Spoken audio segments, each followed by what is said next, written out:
This is a Dido commander review. Dido is the newest commander out for Garrisons, and she actually has a really solid kit between her high damage, her debuff, just generally supporting her ability to resist Swarm, which is what is desperately needed in the current meta, and why the likes of Jan and Heraclius are as prevalent as they are. So in today's video, we're going to go over her skills, talents, possible pairings, and just general formation and any other information you're going to need about Dido. Without further ado, let's get started.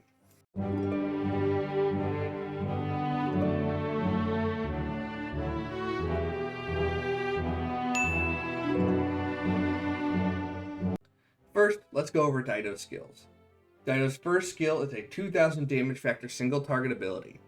But what makes it so great is that if the target is a rally, it'll reduce the skill damage of 5 nearby enemy troops by 30%. That would include the rally, and this also opens up the possibility for using her as a field debuff march, kind of like Tamiris. The issue there is that Tamiris is a passive stack, whereas this is going to have to be a skill proc, so you're going to get attacked, and you're probably going to take a lot of wounded, or maybe even deaths, depending on how heavily you're attacked and how your hospital situation is. So mainly it's going to be great for Garrisons because the typical time you're going to need to reduce skill damage by swarmers is when there's a rally supporting it.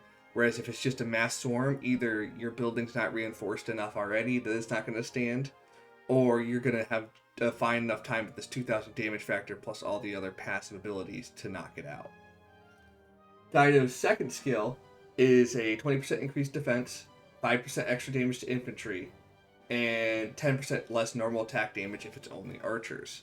So this is where pure archer garrison is most well used because the 10% less normal attack damage puts her on the same level as a lot of other resisting swarm commanders based on normal attack damage taken.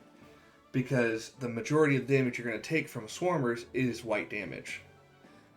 And the defense is of course nice, and the extra damage to infantry is nice, but not necessarily groundbreaking. Dido's third skill is augmented by the expertise, so we're just going to briefly go over the pre-expertise version, then cover that in the expertise. 20% increased attack, and then as a garrison, the normal attacks have a 20% chance to inflict ambush, which prevents any kind of effect bonuses. So this is basically like any bonus damage, like William's passive does extra damage based on however many times the enemy is surrounded. It's going to prevent that. So that's pretty nice, but the big difference is when it hits the expertise. Her fourth skill is a 20% archer health bonus, which is really nice, and then a reduced skill damage taken by 15% once every 10 seconds. This comes out to every other or every third skill damage from a cycle, and it'll only affect whichever one hits within that range. Typically it'll be the primary commander, so your primary commander's skill damage of the rally is typically going to be reduced by 15% every other, every third skill. Lastly, her expertise augments her third skill, changing it to 40% attack, a 30% chance to inflict ambush, which also will reduce the target's defense by 40%. That is huge. The little passive preventing the benefit from being surrounded is cool, but it is not nearly as crazy good as a 40% defense drop. So you're gaining 40% attack, they're losing 40% defense. That's going to make those hits deal so much more damage. Of course, this is going to be a little weirder when you're being swarmed. If it could stick to a 1v1 with a rally, it's going to be insanely useful. And as long as it sticks on the rally when you're being swarmed, it's going to be insanely difficult to shake, and it's going to be very painful. Next, we're going to cover talent selection. Now, funny enough, Dido has the exact same talent selection as Amani, so we're going to be using the same talent setup as her. So you're going to have an additional 150 rage whenever a skill is used, a 50% chance whenever the skill damage is taken, that they'll gain an additional 15% skill damage reduction for the next 3 seconds. So remember that we have that 15% skill damage reduction once every 10 seconds. Plus this, you're basically going to be ticking off 30% of a skill damage every other time and 15% every time when you're talking about every other skill. And this can stack, and it can be up in perpetuity when you're being swarmed, so it's very nice and very useful. Some other marks on here are a Venomous Sting, which will increase the secondary commander and the primary commander skill damage by 8%, which sounds like not much, but it does change a 2,000 damage factor skill on Dido to around 2160. So it's decent enough that it's going to do something. Plus, you're getting a secondary commander doing this. Plus, this doesn't account for any skill damage boosts. In addition, just like every garrison, you're going to want Impregnable, you're going to want Impenetrable Fortifications, and you're going to want Empty Fortress Stratagem, because they are just so useful for so little investment that they're pretty much must-haves for every single garrison. Some other options, some additional skill damage reduction here, some mobility here, so when you're trying to get to the building, you can get there, extra rage from normal attacks. Overall, this is very great, and some extra health here. Basically, increasing as much skill damage you can deal, as much skill damage reduction as you can take to help overwhelm the enemy with as much skill damage as you can. Now that we have managed to cover all the skills and talents, we're going to go over to formations. Now, personally, due to the ridiculously high skill damage, I prefer wedge formation, but in addition, you could also very easily go with arch formation, because the normal attack damage will be great against Swarm, whereas the skill damage that she deals is single target. However, the reason I stay with Arch is because most of the commanders you're going to be putting Dido with are probably AoE commanders to help resist Swarm.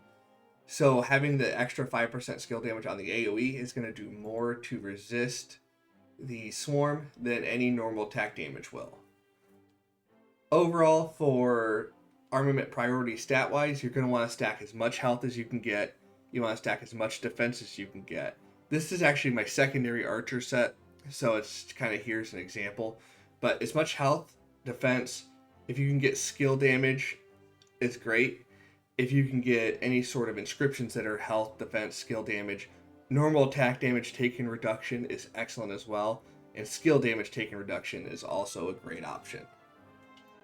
Okay, now that we've covered the skills, talents, and armaments and formations, we're going to cover the equipment.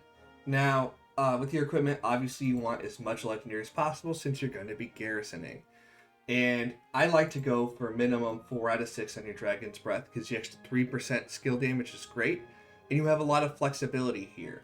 So, for example, I have Milky Way, but I could also put the Archer version of it right in here, and it would be almost the exact same stat with an additional spot for the set bonus. Same for any of these other pieces. Overall, I like to leave the weapon available to eventually become the Hydra's Blast, because that is hands down the best equipment in the game for weapons.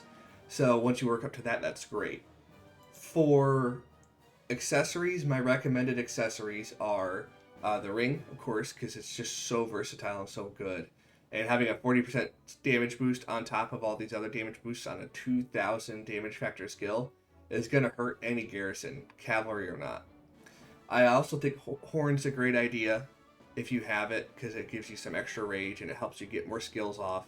And when you pair it with the support tree or the skill tree, it's just very overwhelmingly strong.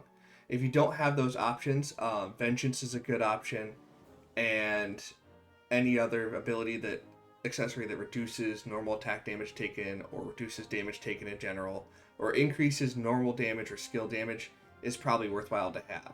Although I do recommend you stick with legendary accessories when you're defending, just due to the fact that you're impacting a lot more than your own march, whereas you can get away with that more as a field player. Now that we've touched base on pretty much everything that Dido has to offer, the last thing we're going to cover is who she pairs with. And there are going to be basically two main types of ways you're going to pair her. You're going to pair her in a mixed garrison, which is the intent of reducing the effects of Swarm and basically spreading out the damage between multiple troop types.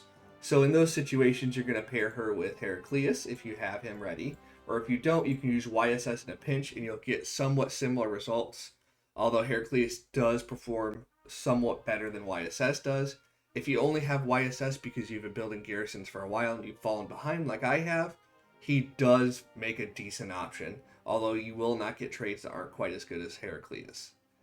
Next, for pure archers, you're going to have a couple of options. Amani is the natural garrison to garrison pair, with her pairing up very well with this fan AoE and the passive skills and the ability to resist silences, it makes it really hard to keep Dido pinned down.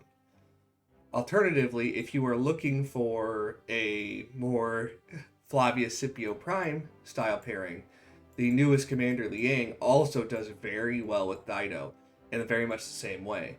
I do have concerns that it won't last as long, just like Flavia Scipio kind of became outclassed very quickly. It's possible this will become outclassed, but it's also very forgiving for people who are playing field and have Liang already maxed because they're playing field, but are looking to get into garrisons.